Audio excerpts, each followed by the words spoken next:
Hijos, el Señor esté con vosotros. Os anuncio el Santo Evangelio según San Juan.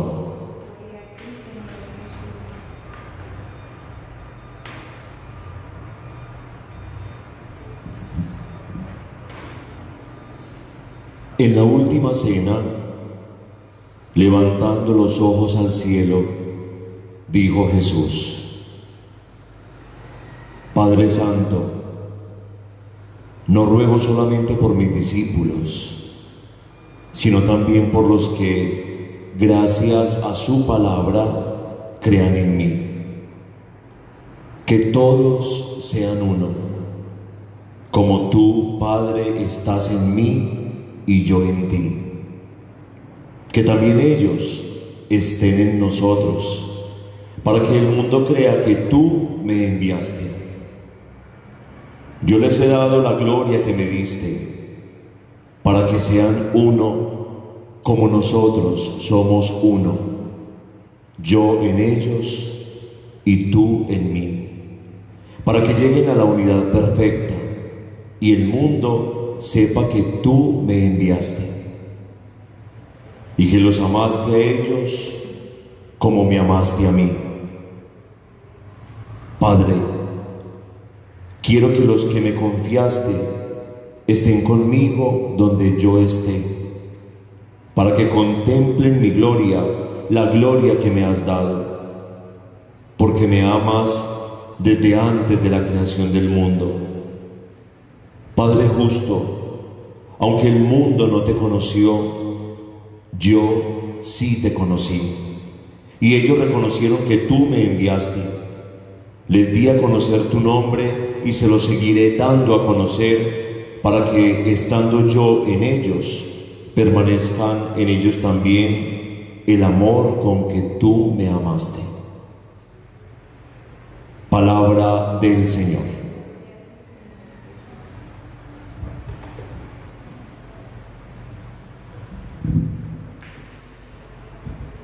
A mí me motiva tanto el saber que el Señor en la última cena también oró por mí. O bueno, por lo menos yo hago ese intento de ir trabajando todos los días para sentirme beneficiario también de esa oración. ¿Y por qué se los digo? Fíjense ustedes lo que dice Jesús en la última cena: no te ruego solamente por mis discípulos, sino por aquellos que al escuchar su palabra crean en mí. Escucha esto que es muy importante. Jesucristo no solamente oró por los 12 o por los 11 o por los que estaban con él en ese momento. Jesucristo también oró por usted y oró por mí. Si nosotros realmente permitimos que la palabra que él nos entregó por medio de los apóstoles llegue a lo profundo del corazón. Siéntase beneficiario de esa oración del Señor en la medida en que cree en la palabra. Sienta que en la palabra de Dios encuentra usted también una oración que le entregó el mismo Jesús hace 2000 años. Esa oración lo tiene usted ahí incluido. Esa oración me incluye a mí. Por eso todos los días tenemos que amar más la palabra, dejarnos abrazar por ella, permitir que el abrazo de la palabra de Dios es el abrazo de esta oración sacerdotal hace tantos siglos. Hay una cosa maravillosa en las lecturas de hoy que quiero que analicemos un poco y llevemos como a la reflexión de todos los días. Detengámonos un momentico en la primera lectura de Hechos de los Apóstoles, donde el gran protagonista durante estos días es el Espíritu Santo, que va actuando en la persona de Pablo de Tarso. Fíjense ustedes qué tan bonito lo que sucede hoy, y esto nos va a servir para hacer, digamos, como un comparativo con el Evangelio. Pablo ya ha salido, como dijimos ayer, ha salido de la comunidad de Éfeso. Desde Mileto se despidió de los presbíteros, de los ancianos, recuerden. Y ya Pablo, pues le tenemos que ver las lecturas de estos días un poco salteadas por la premura de la Pascua, porque ya se va a finalizar la Pascua, pero fíjense ustedes en esto tan particular. Pablo llega ya a Jerusalén. Y en Jerusalén va a vivir un episodio muy particular en su vida. Es arrestado en cierta medida porque saben que lo pueden matar, lo pueden apalear, lo pueden linchar en Jerusalén. Entonces también es como un modo de protección, pero también quieren causarle daño. Pablo está prisionero en Jerusalén. De todas formas, tenemos que reconocer que Pablo, como apóstol y también como una motivación personal, quería ir a Roma, pero ahora está en Jerusalén. Y en Jerusalén quieren de alguna manera como revisar la situación, como desentrañar un poco la situación que está viviendo Pablo, desenredar el asunto, por qué es que lo quieren linchar, por qué es que lo quieren matar, cuáles son los motivos por los que están persiguiendo tanto a Pablo. Y eso lo quieren hacer en medio del tribunal religioso y político de aquel momento. Aquí viene un elemento muy importante que quiero que lo tengamos en cuenta al momento de reflexionar en estas lecturas de hoy. Pablo es bajado al tribuno, donde están todos los que hacen parte de ese tribunal, y dice Hechos de los Apóstoles. El tribunal estaba compuesto por dos grupos bien específicos, bien distintos y que tenían muchas diferencias entre ellos mismos. Por un lado los saduceos y por otro lado los fariseos. Dos grupos que eran como el agua y el aceite, no se podían ver, tenían demasiadas diferencias, no encontraban como caminos que los unieran. Cuando Pablo está allí, Pablo mira y descubre que el tribunal que lo va a juzgar de alguna manera está compuesto por estos grupos. Y fíjense ustedes qué tan particular Pablo, con esa astucia que lo caracteriza, va a proponer un tema sobre la mesa que él sabe que les va a generar división en ese momento. Miren pues qué tan particular. Pablo, viendo el escenario, viendo la gente que está en aquel momento, él sabe que lanzando sobre la mesa un tema que él conoce muy bien, que a ellos los va a poner a discutir, él se va a ver de alguna manera bien librado en la medida en que se va como, digamos, como relegando de la situación. ¿Cuál fue el tema que puso Pablo? El tema fue la resurrección de los muertos.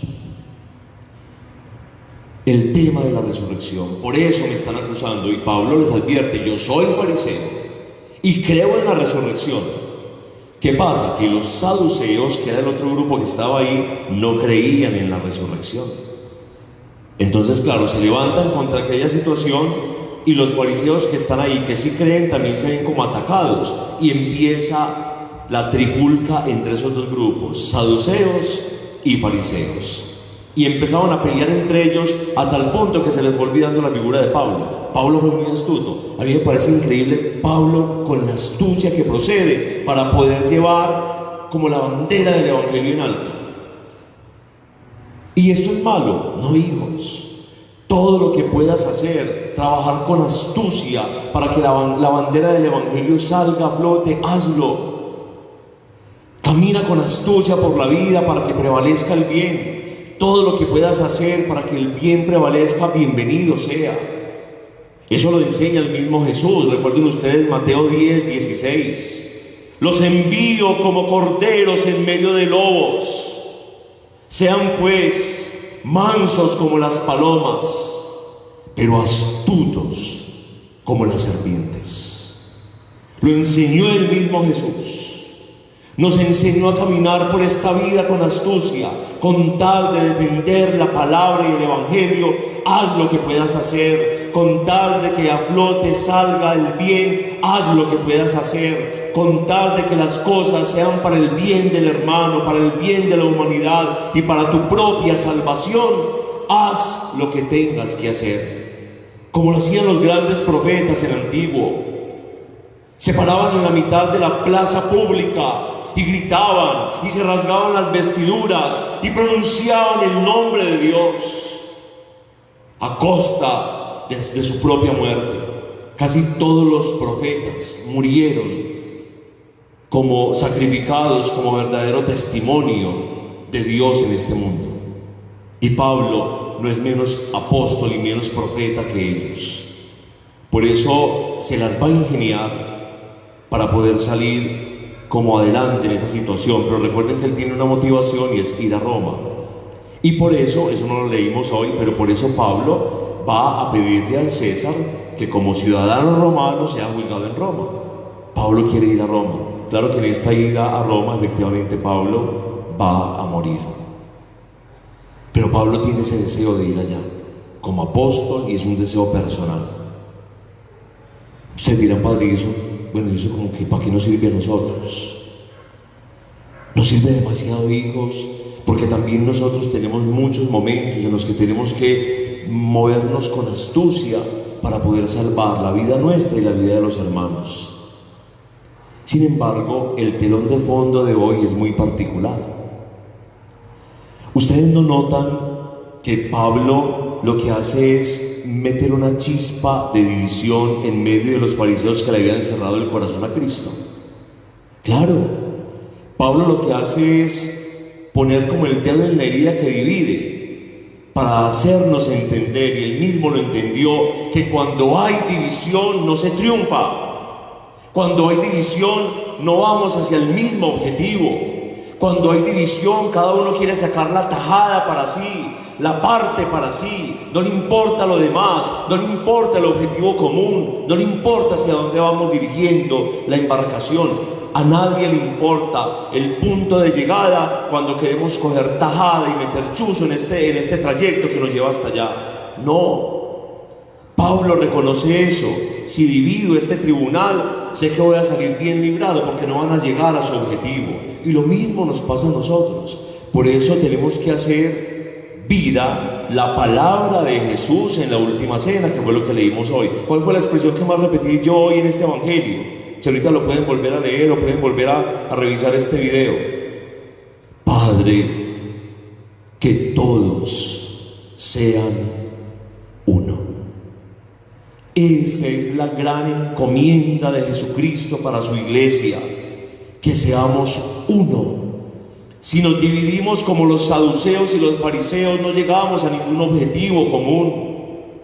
Si nos dividimos como los saduceos y los fariseos, los proyectos no alcanzan su punto máximo. Si nos dividimos como los fariseos y los saduceos, los proyectos se van a ir resquebrajando en el camino. No ha pasado lo mismo con las grandes empresas que se dividieron. ¿A dónde llegaron? Desaparecieron, por importantes que fueran en su momento. Si algo tiene que hacer prevalecer la iglesia de Jesucristo es la unidad. No nos digamos mentiras, hijos. Estamos viviendo momentos de mucha desunión en el mundo. El mundo se está dividiendo en polos. El mundo se divide en naciones desarrolladas y subdesarrolladas. El mundo se divide en los de estrato alto y en los miserables, en los ricos y en los pobres, en los negros y en los blancos, en los que caminan así y los que van asá. El mundo está dividido. Y esa división del mundo, hijos, desafortunadamente está permeando las familias. Familias divididas, vecinos que no se hablan, incluso gente dentro de la misma iglesia que van como ruedas sueltas, cada uno mirando su propio interés, gente dentro de los grupos apostólicos que no se hablan, comunidades dentro de la misma iglesia que se tiran las unas a las otras. No fue el mandato de Cristo. Sean uno, es lo que Él nos está pidiendo ahora. Esa fue su última consigna. Entonces, ¿por qué seguir caminando en desunión? ¿Por qué seguir mirando? ¿Por qué mirar el defecto del otro para hacerlo trizas? No tiene ningún sentido. Cada vez que siembres división en tu familia, cada vez que siembres división en tu comunidad, cada vez que siembres división en la empresa donde trabajas, cada vez que siembres división entre tus propios amigos por celos, cada vez que hagas que la gente llore y se desuna, entonces vas a recordar que no estás siguiendo el último querer del Maestro en la última cena. Padre, que todos sean uno.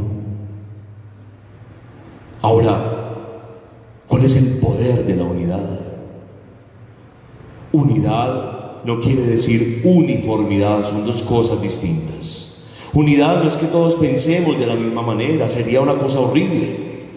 Unidad no es que todos caminemos de la misma forma, pensando de la misma manera, haciendo las cosas igualitarias. porque entonces no sería una comunidad de hermanos, sino un grupo de borregos. Dios no quiere borregos. Nos aterra el borreguismo en la iglesia. Quiere que tu diferencia y la tuya la unidad que el Señor quiere para nosotros. No es uniformidad. Uniformidad es cuando usamos un uniforme, seamos iguales. Eso es un uniforme. El uniforme es para que todos queden igualitos. El uniforme de la empresa, el uniforme del colegio, el uniforme de la escuelita. ¿Cuál es el objetivo del uniforme? Que todos estén iguales. Dios no dijo en su oración, Padre, que todos sean uniformes. No, que todos sean uno. Con tu diferencia, unidad, con tus dones y tus valores puedes aportar a esa unidad. Con tu forma de ser, con tu manera de mirar la vida, con la manera como te comportas, con las características propias que hay en tu genética, puedes aportar demasiado. Con la fuerza del Espíritu Santo en tu propio ser, puedes aportar demasiado en la diversidad y en la unidad de la iglesia. Tu diferencia, tu diversidad, tu estilo propio pueden ser un sello fundamental para la unidad de la comunidad que el Señor quiere. Unidad es común, unidad con Dios, estar con Él. Quien es uno con Dios es uno con el hermano. ¿Por qué? Porque quien es uno con Dios asume las mismas características de Jesús. Ama, respeta, valora, se esfuerza, lucha.